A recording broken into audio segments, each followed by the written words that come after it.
All right, everybody, welcome into the Auburn Live Football Show. Appreciate everybody joining us. I'm Justin Hokanson. Cole Pinkston, my colleague, is with us as well. Cole, what's up, man? How are you? Doing good, man. Doing good. Just trying to Hanging dodge in a there? storm right now. Oh yeah, storms, man. We had some thunderstorms roll late Saturday in Auburn.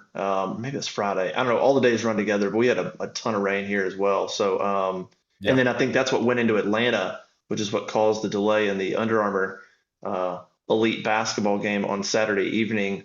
Oh, Which why oh, are we you playing outside? you But we you went also there. You went there, I huh?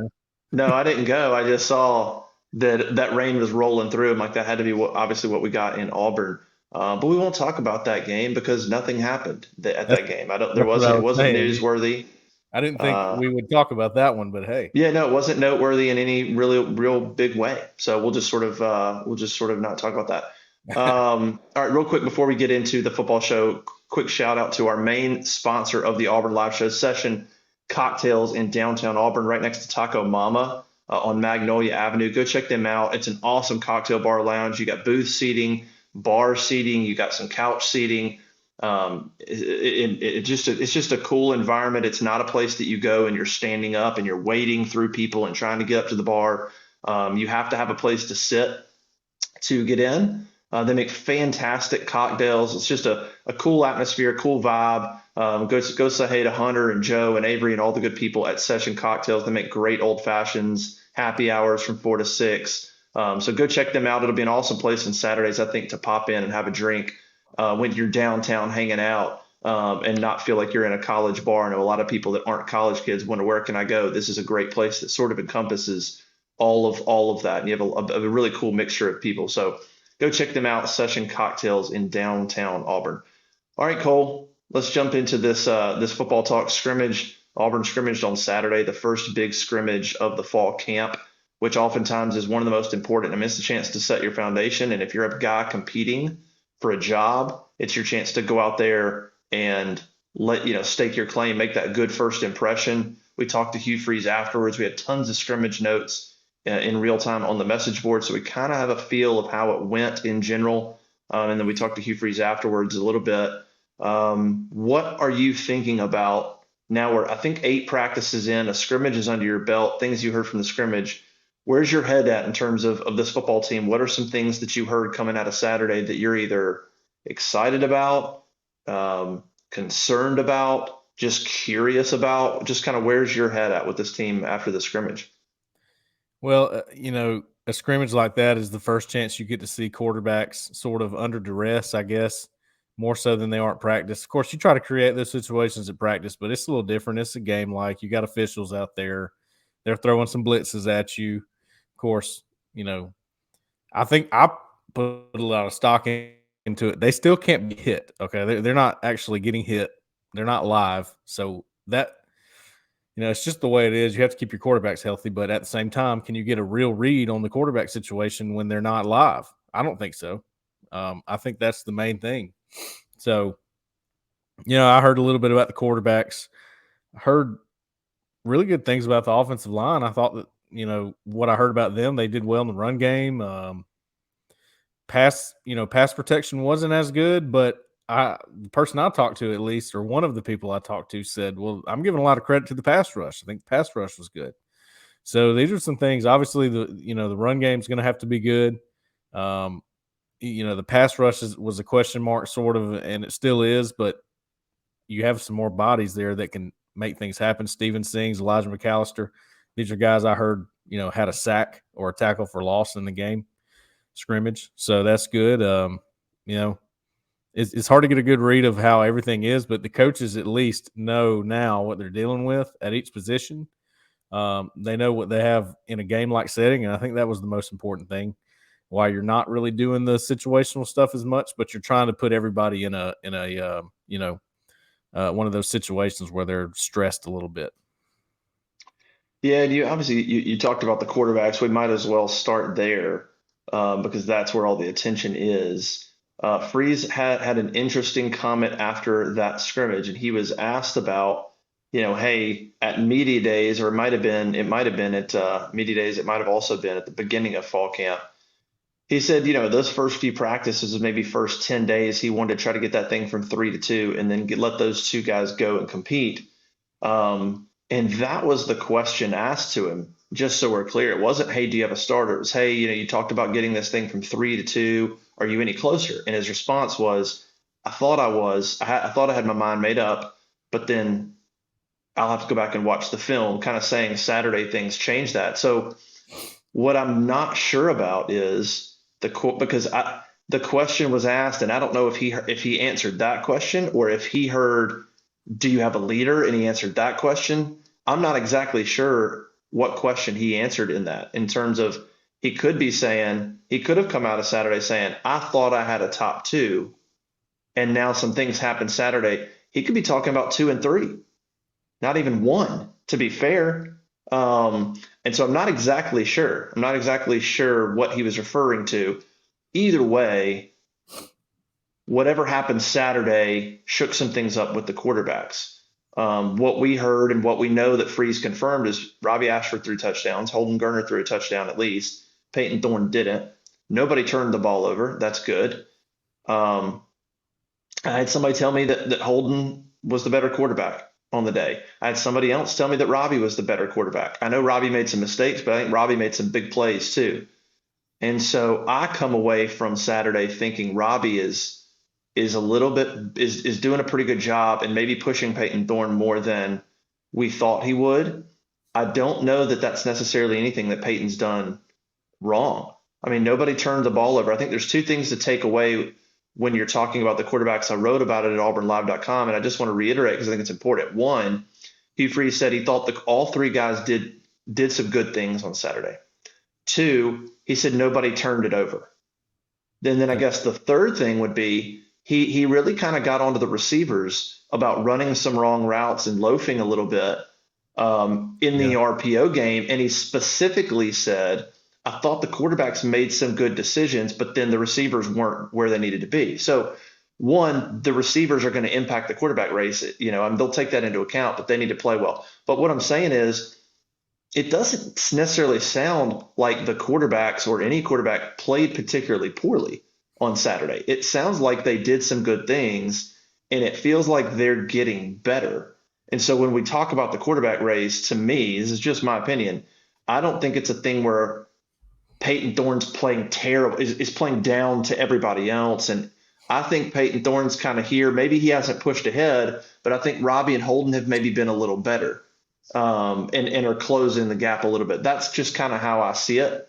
But I don't see what happened Saturday necessarily as a negative, that maybe there's a few more decisions that need to be made in this quarterback battle than coming out and just saying Peyton Thorne's the guy. I know that would make everybody feel easy but even if he did that, by the way, doesn't necessarily mean that Peyton Thorne could just be okay and the other two guys could be so bad that Peyton Thorne's the clear-cut starter. So like there's ways this thing can shake out, and you can look at it different ways in terms of whether you're excited or concerned about there being this battle or not. So I think there's a lot going on there and just a lot of perspective and context there, but I didn't come away super discouraged from what I heard. I think the big thing with Robbie, and you answer this, Cole.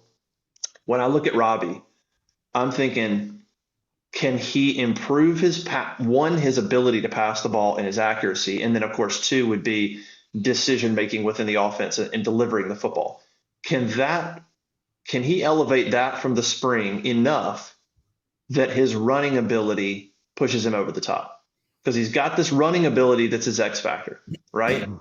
And so to me, it's can his passing game, can it bring him up enough to where you go, is he our best passer? No, but he's not bad, and he can run. And then because of that combo, is he a part of the legit equation? That's kind of how I look at Robbie. Yeah, well, number one, Hugh Freeze is not going to talk about. He's not going to go too deep into the quarterback rotation and the competition number. And it's not just because he's paranoid or he wants to be secretive. It's because he doesn't want the competition to end. He wants that to continue to go on. Because if he were to do a depth chart and say, all right, here's number one, here's number two, number three, let's just say Robbie's at number 3. If that were the case, he's probably worried he's going to put his head down and stop competing. So Fair. they're not going to talk about that yet. They want the competition to go on, and I think the reason for that is because nobody's really just pulled away, a lot. I'd say maybe somebody's sort of leading the pack, but I don't think anybody's pulled away enough to go, all right, he's the guy. That's it. He's the guy. I think they know each guy brings something different to the table. So now the question is, who makes the offense move the best? It may not be who's the best quarterback. It really may not be that. If you want to talk about who can throw the ball the best, it's probably Holden Gerner. You want to talk about who can run the ball the best, it is 100% Robbie Ashford. Who can manage the game the best? Might be Peyton Thorne. So knowing what they all bring, who makes the offense the best for what the personnel is? I think that's something that we don't know, and we're not going to be able to figure out in fall camp from the little viewing windows that we get. And if we're not at a scrimmage, we're not going to see it either. And here's the thing, too. I thought this was the key thing.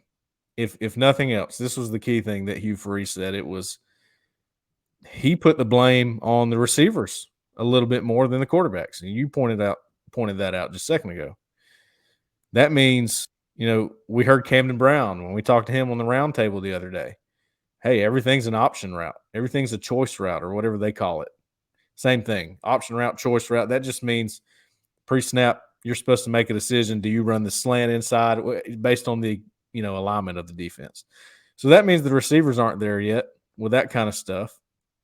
But the quarterbacks are handling it pretty well. If you're going to pick one of the positions to not be handling it very well right now, you'd rather it be the receivers, I think. Sure. Yeah. So if all three quarterbacks are able to figure that stuff out and there were no turnovers and, he didn't point anybody out saying, this is where he messed up, I think the quarterbacks did some good things. They had to have, made some good reads as they're still installing this offense. So you got that going on, but it's just the option routes and getting everybody on the same page. But at the end of the day, I think it's going to be who makes the offense move the best. If that means they go to Robbie Ashford and do what they were doing at the end of the year last year, they might do it. I'm not, I'm just saying. I don't think it's who's the best quarterback. We don't need to look at it that way because I don't think they are. Yeah. Yeah, I think that's true. And yeah, I think I think the receiver part of it is fair. And yeah, so I don't know. I feel like Saturday was a little bit of a dose of reality that, hey, the quarterbacks have a ways to go. The receivers have a ways to go. And we knew that, right? With a new offense and a bunch of new players and this scheme where there's options and you got to be on the same page. There's just a ways to go. You talked about the receivers. Let's just talk about that real quick. He was not happy with the receivers. I mean, I think when you toss out the word loafing, Yeah. when you say that, I was surprised that he said it. And I mean, I think you can appreciate the transparency. Man, when you say loafing, if you're a wide receiver and you see that, you're like, wow, he just called out everybody in that receiving room and Marcus Davis. When you say loafing and you say missed assignments and you say, running wrong routes, that is very indicting. And so I think that was probably the most concerning thing I heard because, and you've also got some injuries there that are concerning too. But at receiver position is that position on offense that we've talked about it. To me, it's every bit the question mark, if not more than the quarterback. I think we talked about it last week where I was like, shoot, there's less production at that receiver position in SEC play than that quarterback in big time football. I don't know. But that receiver position is a massive question mark. So you come out of Saturday a little discouraged. Now, to be fair, he did say they had an incredible week. He did say in totality, he thinks the group's getting better. But on the big stage, first scrimmage, pressure, running things like let's go in the stadium, it didn't go well. And that to me, that carries a pretty good amount of weight. Despite the really good week of practice, you got out there with signals and fast pace and defense and tackling and everything, and it went poorly. And so that's not a great sign from the receivers. We did hear Shane Hooks had at least a touchdown or two. Sounds like he was maybe the best player on the field. Javaris Johnson, we understood now why he's not on the field. He got banged up, he's got stitches in his mouth, and Hugh Freeze actually said he was having a really good camp, but now he's Yeah. missing some time. That's a bummer. Camden Brown, he said he's barely practiced since he got here. He's been banged up in the spring and the fall. So I don't, you hear that, man, I don't know if you can count on Camden Brown for anything. He's missed so much time in the spring and the fall now. And then Malcolm Johnson Jr. has missed a little bit of time too. But that receiver position, it seems like it's going to be a work in progress well into the year. Yeah. Here's the thing with the receivers right now. I'm not going to say it's the hardest for them with an offense like this. When you're running a lot of option routes, that's not the easiest thing to do. I don't know if you ever played receiver. I certainly haven't. You can look at me and know I was not a receiver. But an option route's not easy because you have to understand what you're looking at. So difficult. It's not like it's on paper, okay? Sometimes the guy's lined up a certain way, and you can't figure out what the best option was, right? That's why they're throwing everything at them right now. Their heads are spinning. That's part of where we're at right now in this part of camp. So I expect that from the receivers. I don't care if they're seasoned veterans. It's a new offense. They're trying to learn that part. The thing about what Hugh Freeze did in the offseason, bringing in guys like Jair Shorter and Shane Hooks and Caleb Burton, to me, those guys have talent that I haven't really seen in Auburn's room in a minute. Just the three of them together. So when you get to the point that they are understanding things a little bit better, when you get into games, then you can start doing the stuff that's you don't have to think. You just go out there and play football, a back shoulder throw. You know what that is? Hey, my guy's better than yours. That's what it comes down to. Right now, you're not doing that stuff. You're not testing your guys, your defense with your guys right now and what skill sets they have. You're throwing them into the fire and showing them what to do. This is how we're going to do this. You got to figure it out before we get to a game. So I just don't expect to hear anything from scrimmages like, oh, Shane Hooks mossed JD Rim today. I don't think they're doing that kind of stuff. I think they're giving them the more complex stuff so they can get used to it. Does that make sense to you? Yeah, it's very possible. And yeah, I think the whole run pass option, obviously to me, quarterback in football is the hardest position to play in any sport. It's unbelievably difficult. Yeah. The decision making, the just a short, we're talking about seconds to process a ton of information. But in this offense, that receiver position has got a lot of that responsibility too. They have to see the same thing the quarterback does. They both have to see the same thing. And then they have to be on the same page. If one of them doesn't, which is kind of what it sounded like Saturday, quarterback would pull, and then he's looking up, and the next thing you know, the receiver should have run, like you're saying, a slant, or he should have vacated. He should have been in this part of the field, and instead he saw the defense a certain way and did this, and then you're in trouble. The best way to put it is he zigged when he should have zagged. Yeah, and I had somebody in there that told me a couple times. Literally, they texted me, Thorne just had a couple of moments where he held the ball too long. Robbie just had a couple of moments where he held the ball too long. And without context, I'm going, well, that's not great. Then you hear Hugh Freeze say what he did about the receivers, and you're thinking, okay, that's the other side of the story, which always happens, right? It's like watching a game and you see, you see something go on and you think it's somebody else's fault, but the reality is somebody over here missed a block or he ran the wrong route. And so there's a lot of things you don't know. But that receiver position is, I think you come out of Saturday a little bit concerned. I think you've got some athletes there, but if they're not on the same page with this thing, it's gonna be ugly. It could be ugly. I guess the good thing is you've got 3 non-conference games to try to iron a lot of this out. That's the best thing they got going is they've got the rest of fall camp and then 3 weeks of more of practice and game prep before SEC play starts. So they've still got 6 good weeks before the SEC play starts. And it sounds like they're going to need every bit of it to make sure these guys are on the same page offensively. Yeah, they are. And that's part of transitioning to a new offense in general. So, basically what I'm trying to say all together here and with each thing that I've said is don't read too much into a first scrimmage. I know we tend to do that. It's just how it is, But what I want to see in the next scrimmage is less of those, what Hugh Freeze calls MAs. I noticed he used that term, missed assignments. Yeah. But he was expecting missed assignments. He knew that was going to happen. He wanted it to happen because it's great to look back on film and go, hey, we're not going to do this again. This is where we messed up. This is why Peyton Thorne got sacked, because he held on to the ball too long, because you did this and this and this. So it's a great learning experience that first scrimmage. And next, they're going to start getting into some situational stuff and put them on the goal line. And you got 2 plays to score, that kind of stuff. So, I like what I've heard. To me, there's a lot of points that might make you go, oh, wow, that's not good. But to me, there's a lot of things I heard that I was like, yeah, that's a good place to be right now.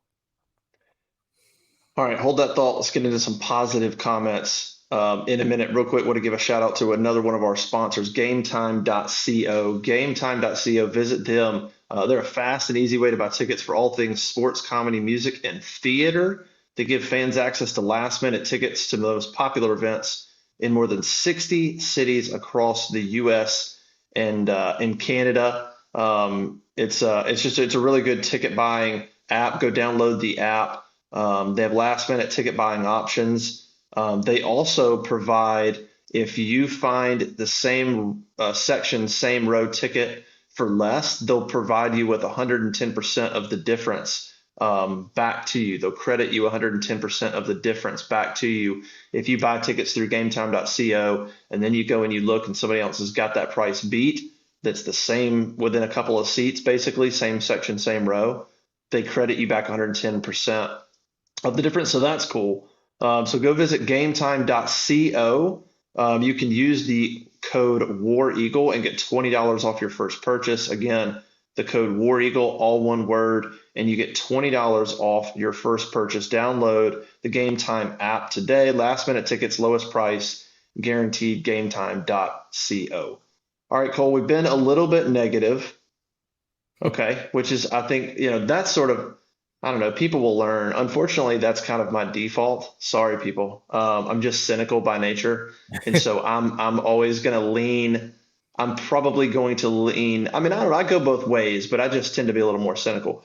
But from a positive standpoint, and some of what we talked about the quarterbacks, by the way, we actually kind of defended the quarterbacks. So that actually wasn't all negative. We sort of painted that, I think, in a little bit better light. The receivers were certainly a negative.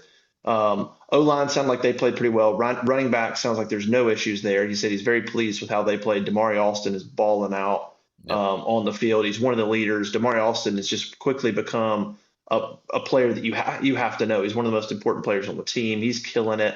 I think a couple of things that were interesting. They talked about the tempo. I want to get your take on this. He said they went tempo early in the scrimmage, and the offense really did well, and the defense struggled. And then he said, now I want to slow it down, and I want to watch people execute. When he did that, the offense stalled, and the defense dominated.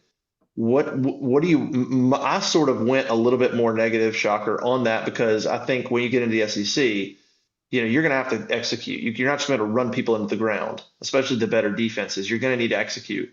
And so hearing the offense really basically just stalled out once he slowed them down and said, execute. Your tempo's not in your favor. Go execute. They struggled. And then the defense kind of struggling with that tempo is interesting, because all we've heard is this tempo is going to help us. This tempo is going to help us prepare. It's going to help us get ready. And then you go out there and they really struggled against the tempo. Now it's still early. They're probably still getting used to it. But what was kind of your take on the offense doing well with tempo? Then he slows it down and the defense really dominating. Is that okay? Would you rather see a little more balance in those two things? Like, look, you don't have to dominate when you're on, if you're the offense, dominate when you're on tempo, but don't completely stall out when you slow down. You still got to produce a little bit. And same thing for the defense. What was kind of your take on him describing how that went? Well, I think when they were going tempo and having success, that's probably a false sense of positivity. All right, we're looking for positivity here, but what I mean by that is everything's more simplified. This was Gus Malzahn's whole thing at Auburn. I'm not going to get too complex because we're going to be faster than everybody and we're going to do it quicker than everybody. And that's what they did for a long time, and they were really good at it. But, when they got into crunch time, a lot of times They couldn't execute. So it's refreshing to me to hear that Hugh Freeze goes, okay, we did good in tempo. Now let's draw it back and try to execute some things here. And they struggled. Why? Because they're still learning. A lot of these guys are learning. And I'm going to tell you, when they get to the first game of the season, they're still going to be learning. I hate to, be the bearer of bad news on that, No but they doubt. will. But that's good news to me from a coaching standpoint, from Hugh Freeze's standpoint, Philip Montgomery, the offense as a whole. They realized this is not how we are. Okay, we're not going to be able to do this all the time. It's not always going to work. It's not that they got lucky, but hey, we were doing more simple stuff. Everybody understood what we were doing when we were going tempo. Now let's slow it down, do some of our more complex stuff, the stuff that could break for big gains, in game situations, and get that going so we can have some things to look at on film when they mess up, because it's going to happen. Count on it.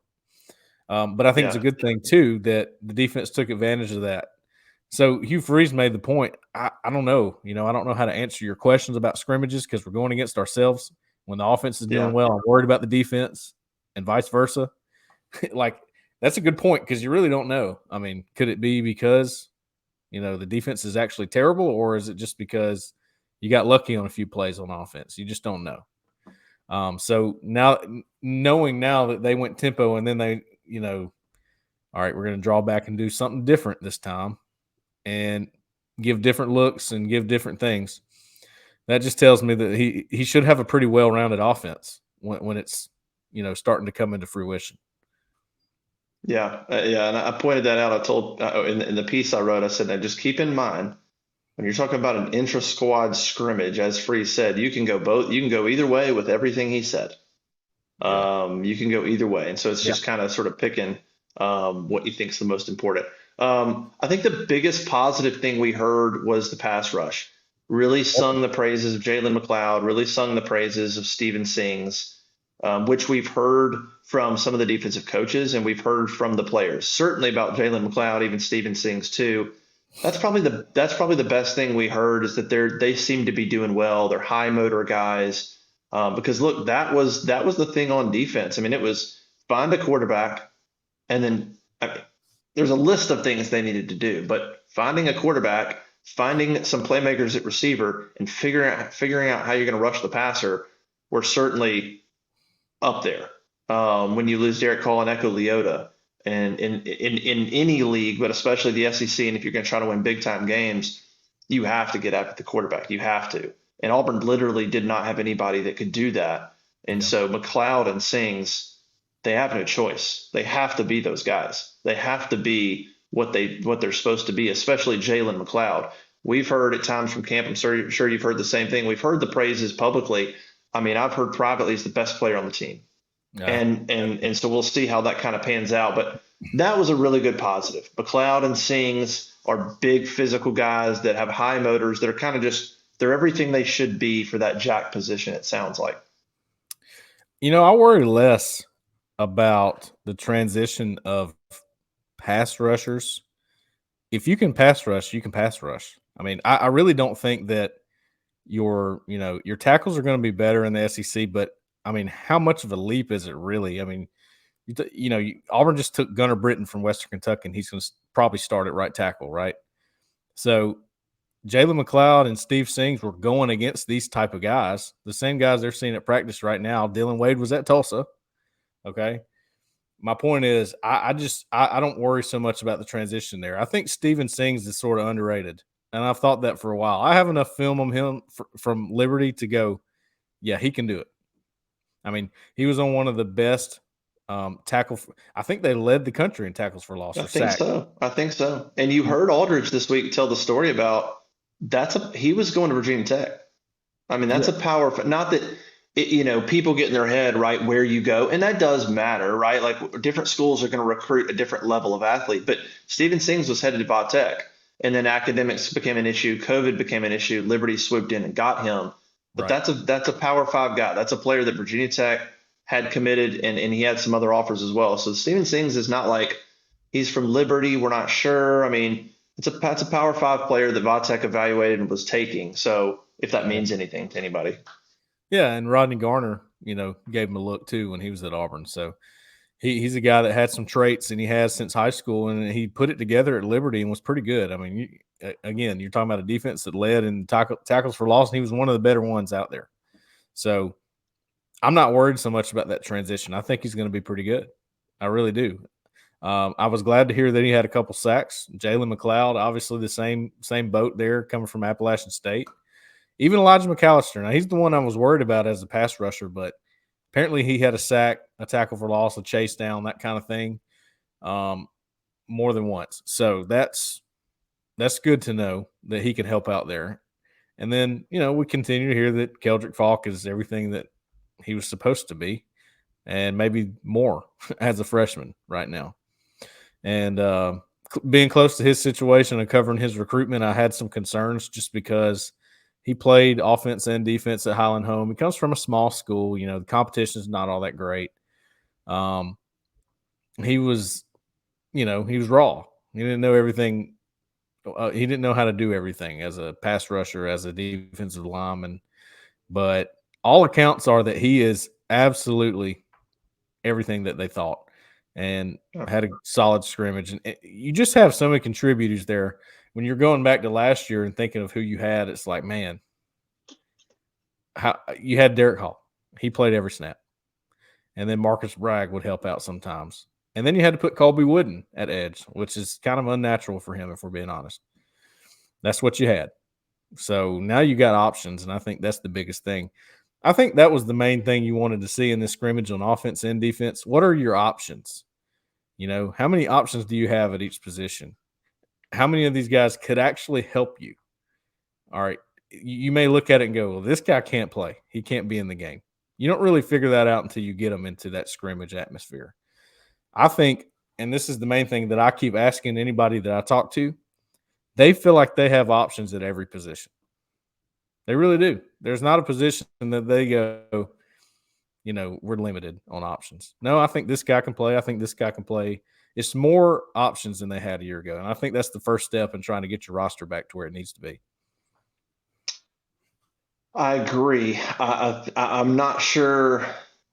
I agree with you. I do think they have more options. I'm not sure they're necessarily the caliber of options they want in the long run, but Right. they're at least options. Like, I think in a year from now, 2 years from now, they hope those options are better options.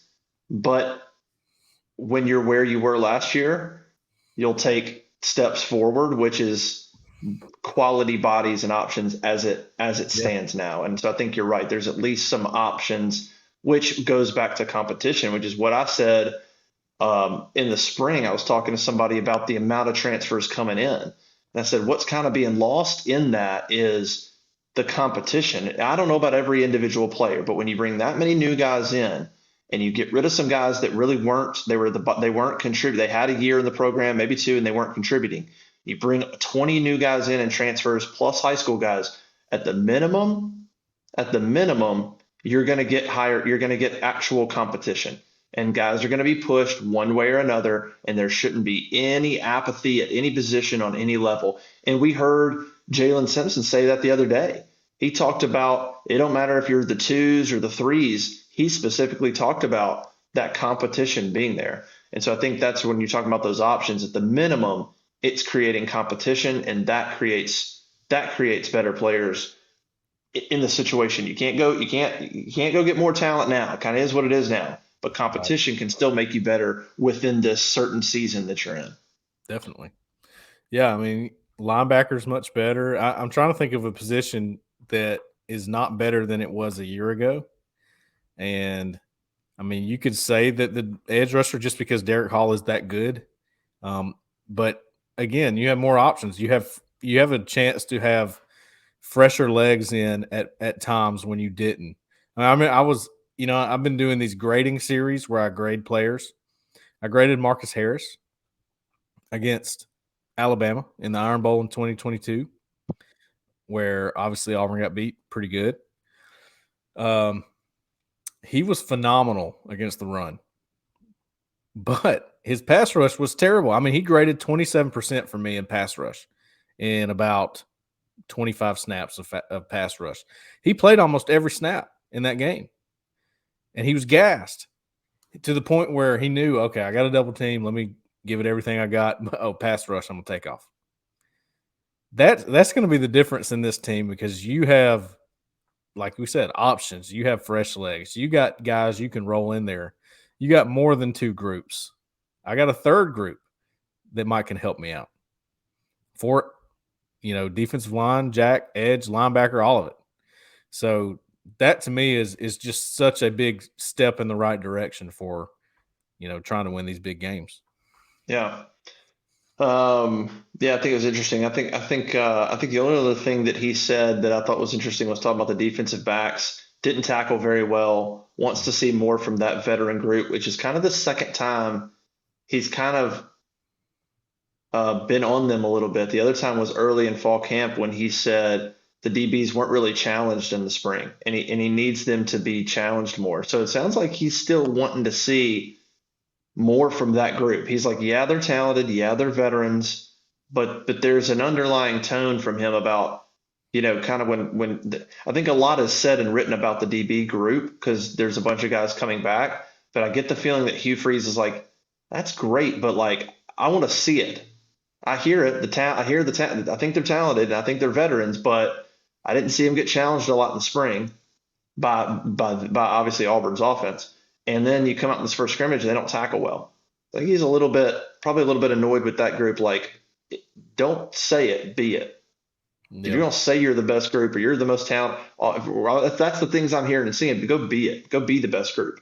And so I think he wants to see a little bit more out of that group. What do you want to see as we wrap up? What do you want to see kind of moving into this week? Any particular things you want to hear about? Obviously, we want to hear maybe a little bit more clarity about the quarterbacks, but I don't know the next time we talk to Hugh Freeze, so I don't know that we're going to get any more clarity on that for a little bit now. We'll talk to players and we'll probably talk to offensive assistants a little bit. But I'm curious to kind of see what happens this next week. He talked about them being gassed, so maybe we hear a little bit about, did that first week of heat and tempo, did that take a little bit out of them going into that scrimmage? And how does this next week go? I think it could be I think they're just getting started in what's going to be a hard camp. They still got, I guess, another week to go. So maybe it's trying to grind through this last week, I think, for them. I want to see somebody separate themselves at receiver. That's the main thing that you and I have both looked at when we go out there is like there doesn't, because you can look at defensive line and go, okay, that's the first group. You can look at linebacker and go, yeah, that's the first group. DB, that's the first group. Running back, yeah, obviously.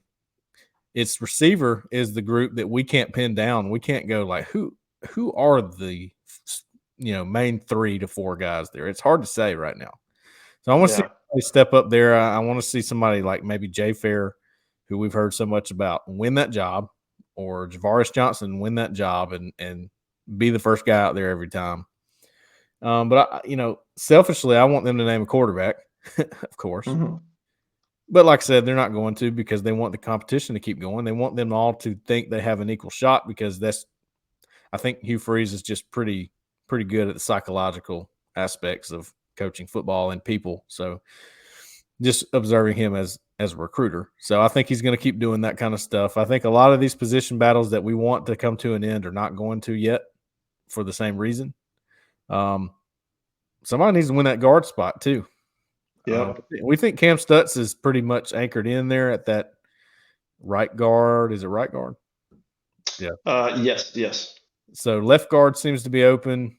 You would think by now Jeremiah Wright would take it. That's kind of the favorite to win that job, but we keep hearing about Jaden Muskrat, different things going on there. So I want somebody to run that job.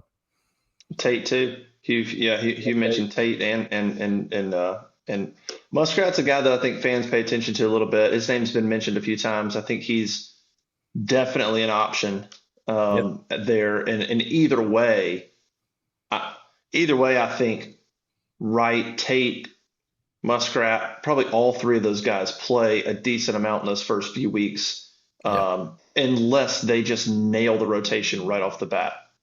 And the 5 they name go crush it against UMass, and they're like, well, geez, maybe we just nailed it right off the bat. But I bet you there will be a little bit of tinkering those first few weeks, giving some guys some different opportunities. I agree. All right, before we get out of here, quick shout out to our sponsor, Session Cocktail, downtown Auburn. Go check them out. Session next to Taco Mama. Awesome drinks, happy hour 4 to 6. Best old fashioned in Auburn. Booth seating and bar seating and couches. It's an awesome setup, awesome environment.